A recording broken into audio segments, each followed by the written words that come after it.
The Tennis Gambling Podcast on the Sports Game Podcast Network is brought to you by Arctic Fantasy. Get the $1,000 deposit match when you sign up at Arctic Fantasy with the promo code SGPN. And welcome, everybody, to the Tennis Game Podcast here on the Sports Game Podcast Network. It's currently Thursday night, June 26th, around 9:45 p.m. Eastern Time. I'm your host, always, Scott Reichel, once again going solo for this pod. Time to get into the breakdown of the semifinal matches taking place in Eastbourne and in Mallorca. That's going to be taking place on Friday. For that, though, brief recap of what happened last episode for the quarterfinals. Unfortunately, not a good episode for us for the lock and dog. Ended up losing both. For the lock, we had Mensik team total over 12.5 at minus 130. Had some chances to maybe win the second set. Didn't get there, though. And the wind in the match was pretty crazy, which resulted in a bunch of wild, unforced errors. And it felt like Mensik was impacted more I'd say more by the wind than Fokina was. Had some chances to potentially go up 6-5 in the second set. Blew the game points, got broken. Then Fokina ended up holding. But either way, a weird match to watch based on the actual wind involvement, which was pretty noticeable early and often. But either way, point is Mensik didn't get the job done as he lost in straight sets. Took a favor to basically not lose in straight sets, and unfortunately that's what happened. Picked up a loss there. For the dog, we ended up picking the marathon between Diallo and Griekspoor. Didn't happen either, as we had the team totals parlayed for both of them at plus 170. Didn't work out as Griekspoor killed him, ended up winning 6-4, 6-4. Never really even close to cashing. You saw Griekspoor go up a break and ended up holding to win the first set. Broke immediately in the second set and ended up holding. So either way, Diallo did not break, and unfortunately, Diallo's serve let him down. Either way, though, a nice job by Griekspoor, and it actually helped cash us an outright for the quarter. I'll get into that in a second. Before the lock and dog, not good. Ended up losing both plays, so I'll try to bounce back here on Friday. Now, for the actual recap of the matches on Thursday for the quarters, overall, I'd say it was a pretty...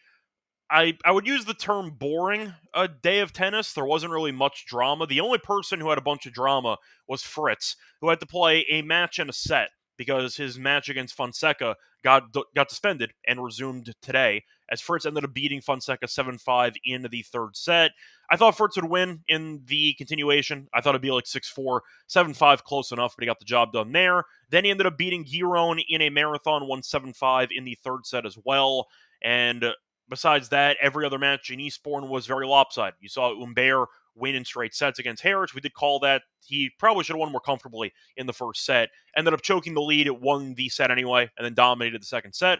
Brooksby killed Evans. A nice win for him, 6-2, 6-3. Nice run by the lucky loser to make it all the way into the semis. You ended up seeing Fokina, who beat Mensik 6-4, 7-5. Once again, the wind was a big story in the matches, and Mensik could not handle it, as it felt like he was always going to be a step behind Fokina, who just moves better. And I just thought Fokina did a better job of using variety to cope with the wind. And Mensik never really used that, I'd say, opportunity to make adjustments. He went to the net a bit more, which helped. But unfortunately, it just felt like Fokina was handling the conditions a bit better. And that's why he won the match in straight sets. And once again, that was the only other matches that happened, and the only ones that went to 3 sets involved Fritz. So either way, point is not too much drama in Eastbourne. For Mallorca, though, not too much drama either. Griekspoor did beat Diallo in straight sets, 6-4, 6-4. You saw Felix lose the first set to Medjedovic. Then Medjedovic hit a tweener lob in the beginning of the second set. And after that, Felix took over, 1-6-1, 6-4. So fun 3-setter. Did like the over on that one that got there, but Felix did win in 3. Moutet did beat Tien. Got that one wrong. Thought Tien would get the job done. The first set was lopsided. Second set was very competitive. Tien was actually up a break in the second, gave it back. And then Moutet eventually broke to win the match and to win the second set, 7-5. And Mickelson, we did call, picked him to beat Agut 6-4, 7-6. Mentioned this before. Agut might be solid to back if he has time off. On back-to-backs, you want to blindly fade the guy, and you ended up seeing him lose because it felt like Mickelson was a step ahead. But Agut, I've mentioned many times before, on back-to-backs, it is definitely a spot to fade Agut because of his age. And Mickelson, who likes to keep it in play, has I'd say a decent serve. Once again, not as good as it should be for a guy his height and size. But the point is, Mickelson felt like he was a step ahead, felt like Agut was just not moving as crisply as he needed to, and you ended up seeing Mickelson win in a competitive straight set matchup. So once again, in the actual picks that we had besides the lock and dog, I thought were fine. It just turns out we picked poorly for the lock and dog, but either way, it should be a fun collection of matches taking place on Friday. Now, looking at the actual quarter picks that we had entering the event. Starting off there, first of all, once again, we've had a pretty good run in Mallorca, but a pretty bad run in Eastbourne. So getting into the actual, once again, just looking at the actual picks that we had for the quarters in Eastbourne. Unfortunately, we did end up winning 2 quarters, so not terrible, but all the outrights to win the event already lost. So Fritz at minus 110 got there. Not easy, but we'll take it. Ended up winning the second. We lost second quarter as well, as we ended up having Mensik and we had Vukic. That did not work out. Third quarter, though, we had Umber at plus 175. That got there. And we also had Nori at 3-1 who lost. Fourth quarter did not work out. We had Paul at plus 140, and we also ended up having Comasagna at 22-1, which was a little bit rough because I don't remember lines being posted on Brooksby in the first place. So I know based on the letter of the law, it's still a loss, but I don't remember Brooksby even being an option to actually bet on because he replaced Bublik, and that resulted in what was a pretty favorable draw for Comasagna, but it turns out it wasn't. But I don't remember Brooksby having a line listed, so we actually could not have picked correctly for the fourth quarter anyway. But either way, a point is got 2 of the 4 quarters. Not great, but it is what it is. For the actual outrights, we had Paul at 6-1, Mensik at 9-1, and Nori 22-1, and all of those guys obviously lost already. For Mallorca, though, it was a very, very good event so far for the quarter bets. First quarter, we did have Shelton at plus 320. Didn't work, but we had Moutet at 3-1. So nice cash there. Good price at 3-1. Second quarter, we had both Mickelson and Agut. So we had Agut at 4-1, and we had Mickelson at plus 162. That got there as well. Third quarter, we picked one guy only. We picked Griekspoor at plus 137. That got there. For the fourth quarter, we did lose Safulin at 5-1, but we also did have Felix at plus 110. So once again, we ended up getting 2 of the 4 quarters right in Eastbourne.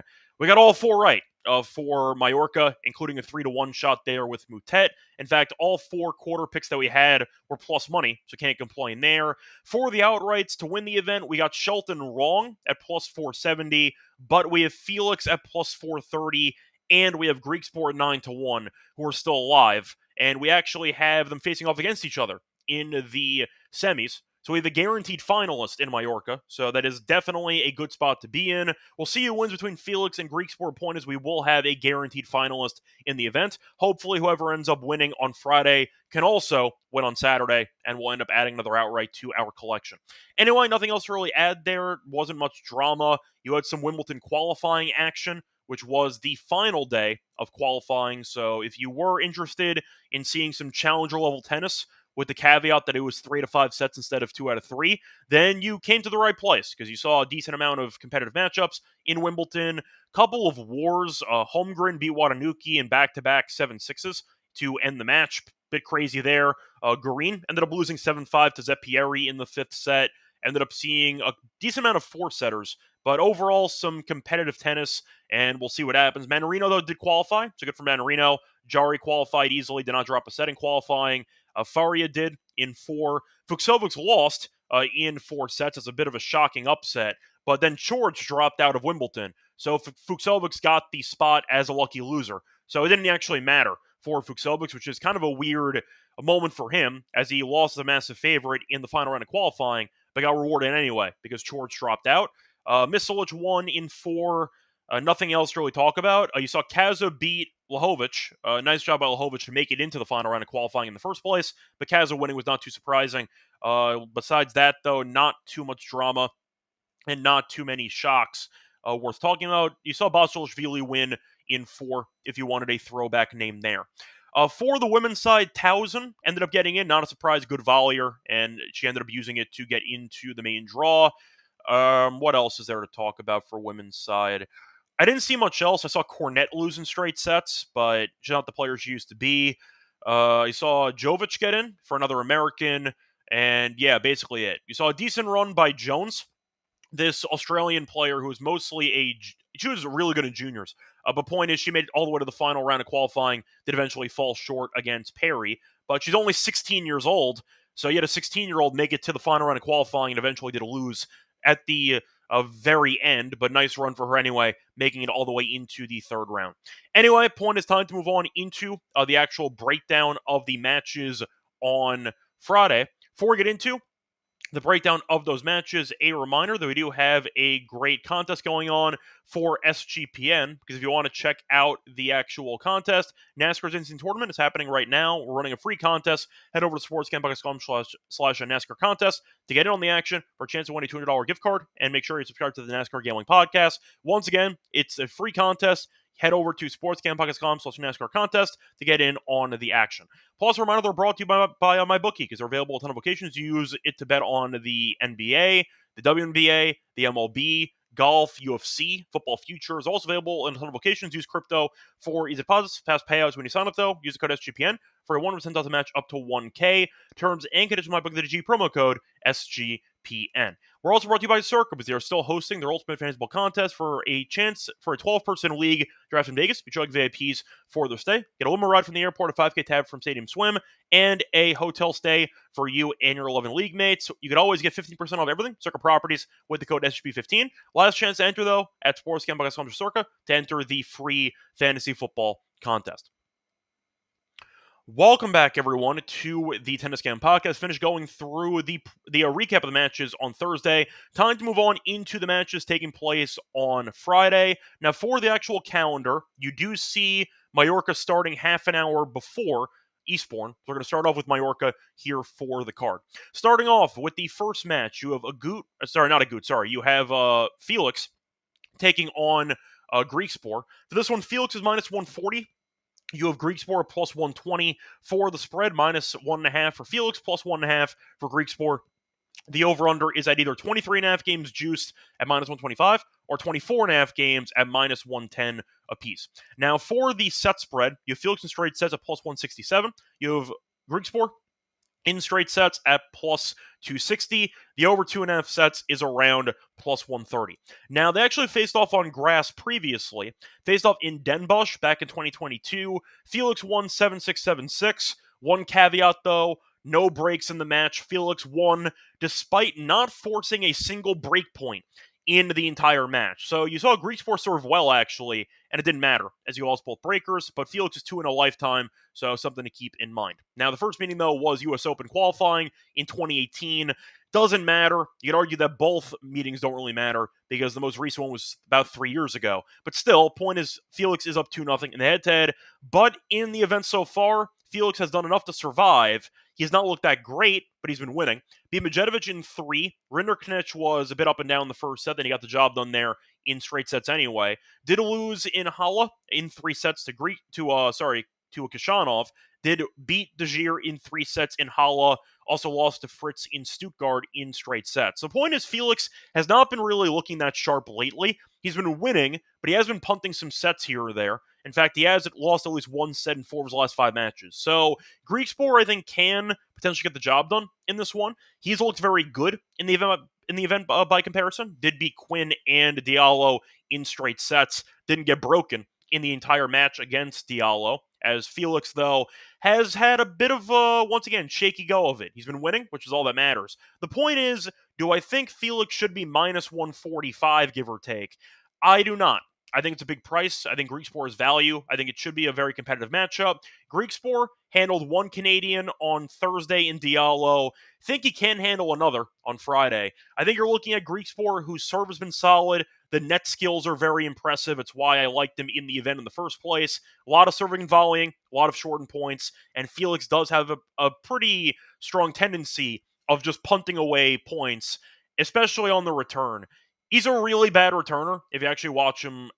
When it comes to easy returns, he might find breaks in matches and might be able to pull off some impressive shots over the course of a matchup. The problem is, if you actually hit a reasonable second serve in his proximity, he does tend to spray a lot of returns out of play, and I do think Griekspoor's serve should dominate once again. I said before they faced off 3 years ago, Griekspoor lost the match. They don't face a break point in the entire matchup. So I think Felix's return game will be tested in this matchup, and I think it's going to fail for the most part. Give me Greek Sport in this one. I think the price is too big. You could argue it might be a war anyway. I wouldn't argue with you, but I am going to go with Greek Sport to get the job done as a whole at around plus 125. Price feels too big. I think it should be around minus 120 for Felix, but I do think this price is out of the, I'd say, correct range that I'm looking for. Give me Greek Sport on the money line at plus 125 as my, once again, main play for this one. Don't mind the over as well. Then that could be intriguing. Maybe the team total overs if you want to go that route once again.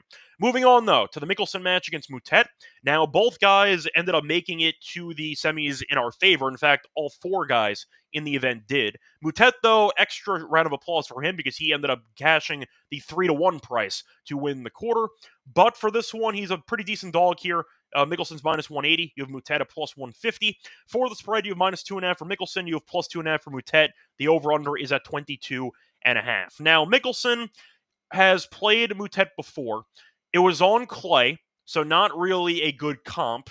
It was last year, and Moutet killed him, as Moutet won in Monte Carlo 6-1, 6-3. Does it matter? Not even a little bit, because that was on clay, and we know Mickelson is not a good clay player at all. Grass, though, Mickelson's not bad. It might be his best surface. Now, it's kind of an oxymoron how Mickelson's serve is underwhelming, and yet he's actually good on grass, made the Newport final last year. So I do think that Moutet has played well in the event so far. Got off to a bad start. Killed our lock a couple episodes ago. We took him to beat Martinez in straight sets, and after that, he ended up losing the first set and then won 6 sets in a row. So that's a bit annoying, but Moutet still cashed the 3-1 shot, so I'll forgive him. But he beat Tien, beat Altmaier, and beat Martinez. Not exactly the toughest draw, but still got the job done there nicely. Now, for Mickelson, he has not dropped a set yet. Ended up beating Holt in straight sets and beat Agut in straight sets. So the point is, Moutet, we know, is a very weird player to prepare for because of the drop shots, the variety, the underarm serve, and also just his short stature in general. It's really tough to simulate that type of matchup, and that could be why he's so successful. It's because nobody's running scout team for his opponents trying to impersonate Moutet, and that can result in a very interesting matchup where the variety and the unpredictability does seem to just completely mess with their opponents' heads. And I do think that can be a problem here for Mickelson. Now, Mickelson, I think stature-wise and playstyle-wise, should be a somewhat bad matchup for Moutet, because Mickelson does like to spend his time rallying behind the baseline, but he will come forward. And I do think that he will force Moutet to hit some lobs. He might force Moutet to hit some passing shots. Mickelson, though, is a tall guy. He can cover a lot of ground, and I do think his court coverage will give him an edge in this matchup. Now, do I think the price is fair at about minus 180? I do not. Mickelson is 6'4", which helps. I think he can find ways to put pressure on Moutet by coming to the net, shortening points, and trying to even showcase a bit of serve and volley. I think Moutet will keep this match competitive. I don't mind the over, maybe, in this one. I think Mickelson should be favored in the matchup.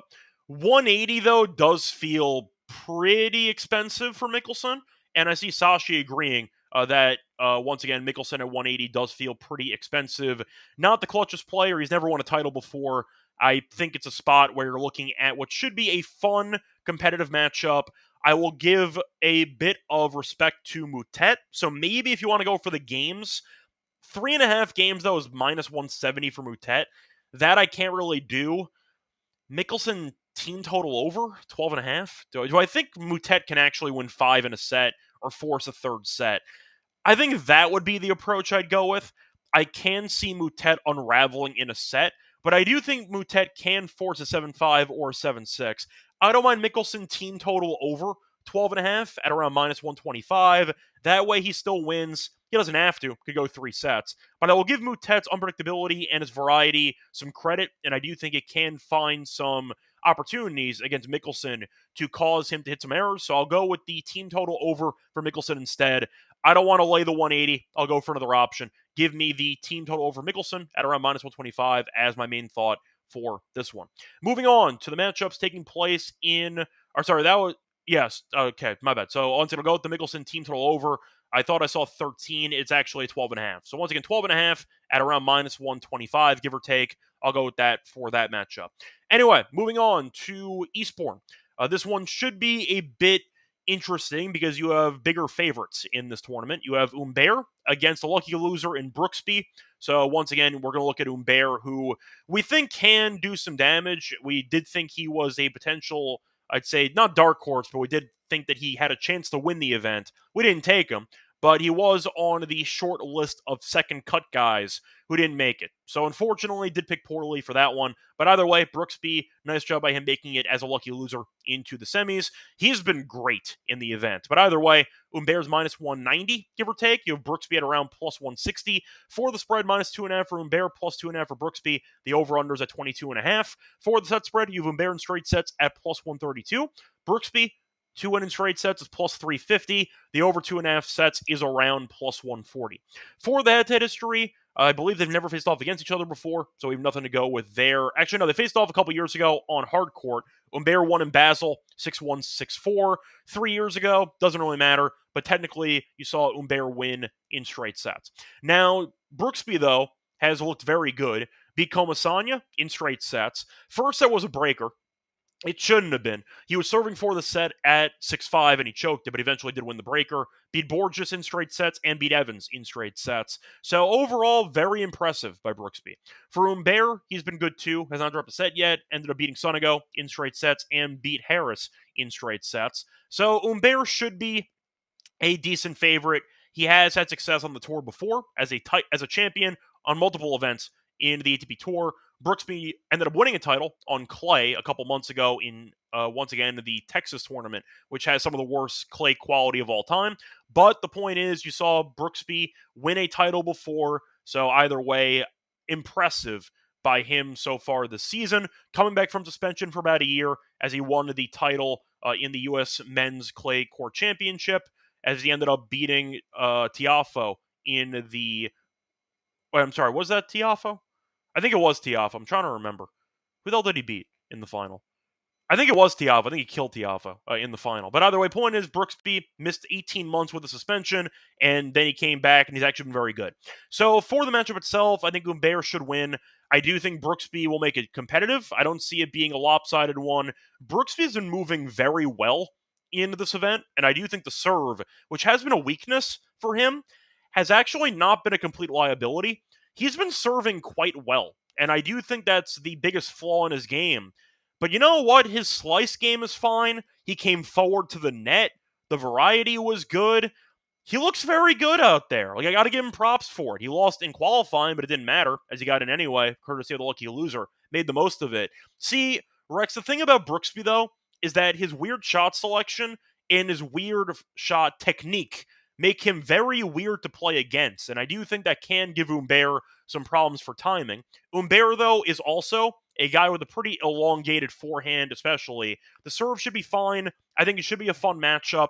I will pick Humbert to win. I think it's close. I think Brooksby, based on current form, beating Borges, beating Evans, some decent guys in general, I think he can make it competitive. Humbert had a 7-5 against Sonego, a 7-6 against Harris. Bit fluky there, but still went to a tiebreak. You can find the team total for Humbert at 12.5 at minus 135. I don't mind that. I don't mind the over at 22.5. This can go 3. I'm not going to write off Brooksby entirely. I understand that Humbert has been one of our best actual tennis players on the show. We've bet on him many times to win events, to win quarters, to win matches. He's come through for us. Both guys, though, have a very solid mindset during matches. They really don't punt away points. They fight for every point. I do trust the actual effort level from both players. I think it's going to be very close. I'll go Humbert in 3. If Brooksby won, I would not be shocked. But do I think the price sounds right at around minus 190? I understand it because Humbert is a multiple-time ATP champion, and he's also a ranked player, and Brooksby is a lucky loser. But at the same point, I think Brooksby is being disrespected here. I think Brooksby can keep this match close. I think he can win a set, and I do think Brooksby is potentially on the verge of making the finals here. We'll see if he wins the matchup. I'm going to say no, but if he did, I would not be surprised. So I'm going to go with Humbert in 3. Give me the team total over for that one instead. For Humbert at minus 135 as a main thought for that one. Moving on to the next matchup, the final matchup on the actual card, looking at the matchup between, pulling it up right now, Fritz and Fokina. Now, for this one, they actually faced off earlier this year, and they had themselves a marathon as Fokina won in 2 tiebreaks, but this time, you see Fritz looking for revenge in one of his favorite events of the calendar year. Fritz has not looked too great, did play 4 sets yesterday, on Thursday, beat Fonseca in the final set, ended up beating Giron in a war in 3 sets there. Fritz, though, is minus 290. Fokina's plus 230. For the over-under, I see 22.5 games. For the actual spread, I see 3.5 for Fritz, plus 3.5 for Fokina. And for the over-under in sets, I do see, once again, 2.5. The over is plus 136. Set spread, you have Fritz to win in straight sets at plus 105. Fokina to win a set is minus 135. And you're looking at Fokina, in theory, to win in straight sets, which is available at a massive price of 5-1.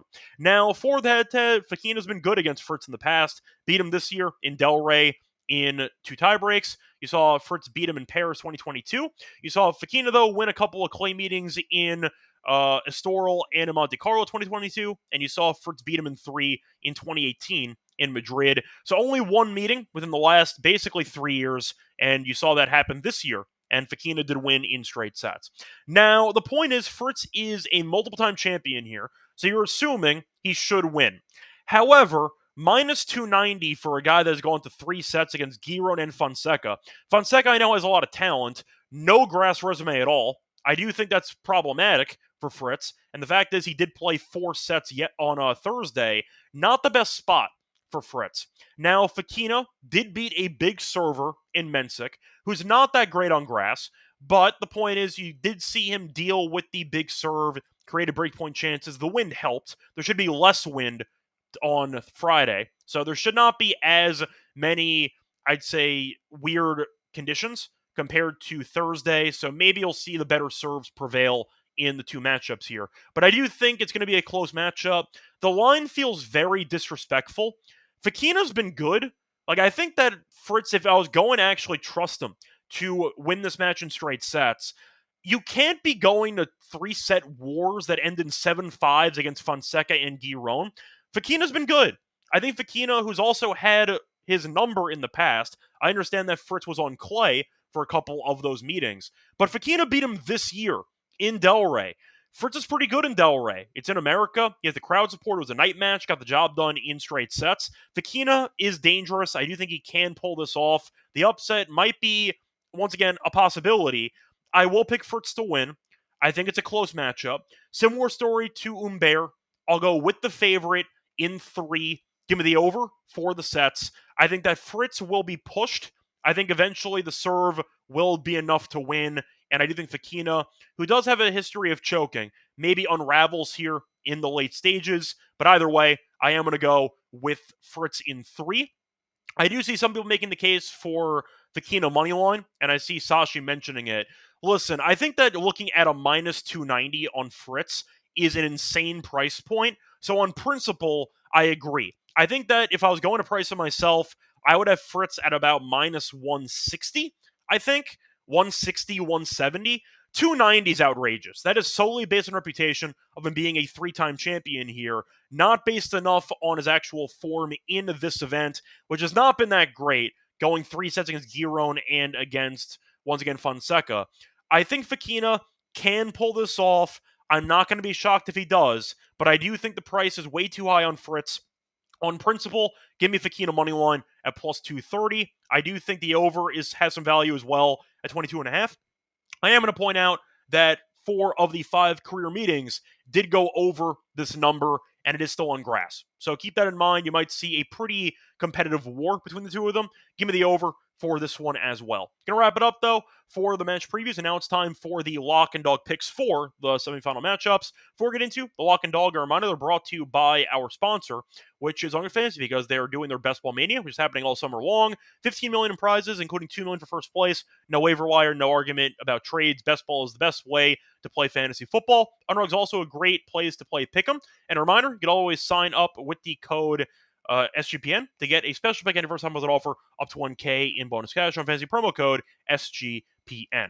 We're also brought to you by Rhythm because they just dropped a game-changing feature called Power Trends. They are detected patterns. Rhythm's models have consistently have a high ROI. Power Trends are updated every day. Exclusives to Rhythm. You can also find them without any noise. Any touts, just clean data-back picks. Try it ever free by using the 7-day free trial. Download the app, check out Power Trends, start betting smarter. With the 7-day free trial, go to sportsgamepodcast.com/rhythm to get your 7-day free trial. Welcome back, everyone, to the Tennis Game Podcast. Finished going through the preview of the semifinal matchups taking place on Friday in Mallorca and Eastbourne. Now it's time for the lock and dog picks. For the lock, I'm going to go back to the last matchup that we talked about between Fritz and Fokina. Give me the over, 22.5 games at -126. I think it's a great price. There's been a 7-5 or 7-6 set in Fokina's 3 matches in the event so far.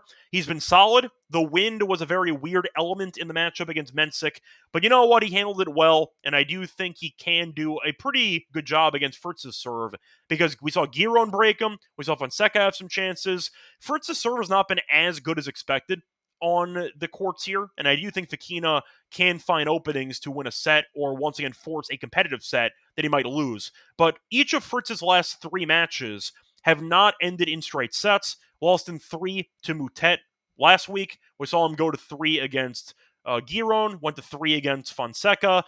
I think his form is drastically overrated at the moment, and I do think that Fritz is vulnerable. Fokina's been good, though, so I do think you're looking at what should be a competitive matchup. Fritz has also had a bunch of competitive sets before. There's been a 7-5 or a 7-6 set in 12 of Fritz's last 13 matches. So give me a breaker in here, maybe a breaker and a 6-4 that gets there too. But the head-to-head has been close. 3 of the 4 career head-to-head meetings have ended in a total that went over 22.5. With that being the case, these matchups tend to be close. I think it will be again, and I think Fritz, who's been punting sets, is not exactly worthy of getting an automatic expectation to win comfortably in straight sets here. I don't see it. Give me a close matchup. Give me the over as my lock for the show.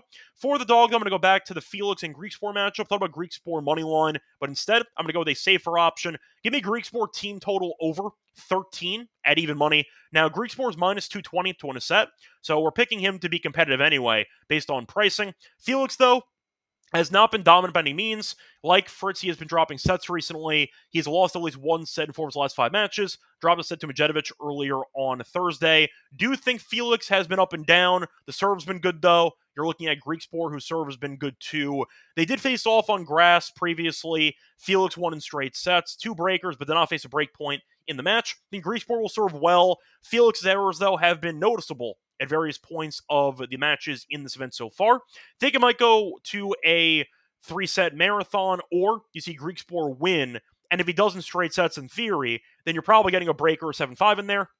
So you do have a potential push draw if needed, but you're looking at what I think should be at least, I think that Griekspoor wins at least 1 set in the match. Good enough for me. Give me the Griekspoor team total over 13 as my dog at +100. Don't mind the 13.5 at plus money, but I'll play it safe in case he does win in straight sets. So I'll go with Griekspoor team total at 13 instead as my dog. So once again, plays here for the semis. The lock's going to be on Fritz and Fokina over 22.5 games -126. For the dog, I'm going to go with Griekspoor team total over 13 at +100. It's going to wrap it up for the show. We'll back once again to get into the final in Eastbourne and Mallorca. So keep an eye out for the episode tomorrow.